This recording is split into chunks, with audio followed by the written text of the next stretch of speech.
Okay, we have a replacement, that's me, for the fourth speaker who couldn't make it. And the theme was, take a look at, please, the ganglion cell layer. And I have another PhD student who did that a while ago, Cecilia Rønbæk. And so let's show what she found out in Kjer's disease, autosomal dominant optic atrophy. Now the story here is that here you have something that resembles glaucoma. But unlike glaucoma, where you really don't know who has the right to say that I know exactly who has glaucoma and who does not have glaucoma.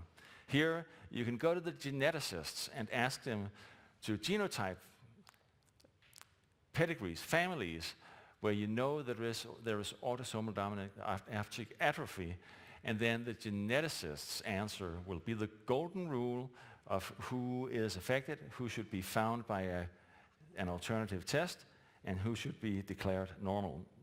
So we're going to just briefly describe that here we have an optic atrophy. It's a genetic one. It's one of many optic neuropathies. It's hereditary. It's associated with dyschromatopsia.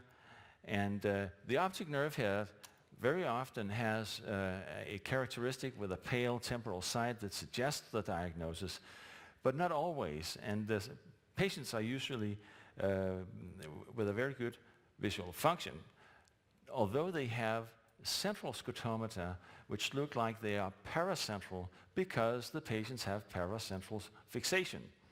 So they push the scotomata aside, as you see it up at the top. Now, other people have thought that, well, we can look at the peripapillary nerve fiber here, and certainly enough, if you have pronounced expression of Kjer's disease, then you have a visibly subnormal thickness of the retinal nerve fiber in the peripapillary region, as shown here in an ADOA patient and a healthy control. But you can also take a look at here a horizontal transfoveal scan, and you see that this wedge-shaped hyperreflective line, which represents a cross-section of the retinal nerve fibers, is invisible in the ADOA patients. So it's actually very often a spot diagnosis. But let's see if we can do even better with this dominant disease of the mitochondrial genome. But curiously, a part of the mitochondrial genome that has moved into the nucleus, where it's then residing. And let's skip this and go to this examination here, where we examined the macula. And we took 49 patients with the mutation, 51 controls from the same families, first degree relatives, and they were used as controls.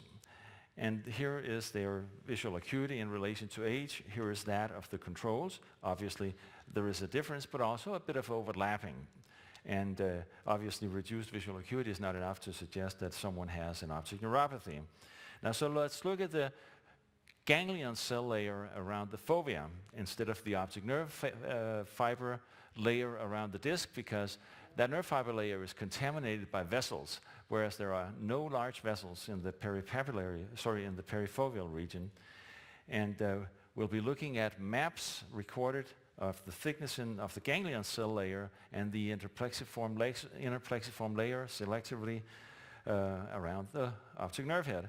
And here you see such plots. Lower right, a healthy control, and then the other three are ADOA patients with different visual acuities and different degrees of deficit in the optic nerve and in the ganglion cell layer. So the visual acuities from top left are 16 ETDRS letters, 39 and 83. You'll notice that the one with 83 is very close to the healthy control subject. So ADOA does not mean that you can't have normal visual acuity. And here we have the average ganglion cell and interplexiform layer thickness in microns. And you see that there is a nice separation of the means from here to there, but there is also some overlap. And in order to try to do even better, we will do a sectorial analysis and divide the perifoveal scan up into 6 sections and look at one here where there is still some overlap. See, this one is an overlap person, But then we'll go to the lower inferonasal sectors. And here we have a result for those sectors combined. And you see now there is no longer any overlap. There's also no decrease in thickness of the ganglion cell layer in this thickness as people age. And if you extrapolate, this is illegal statistically, but if you extrapolate down to birth, you'll notice that there is a deficit here of, there it is, 1/3 in optic, in ganglion cell layer thickness from birth. So this, I suggest, is the way to go about if you want to look at optic nerve head diseases, look at the macular ganglion cell layer. That's probably the best way to make a diagnosis with OCT. Thank you.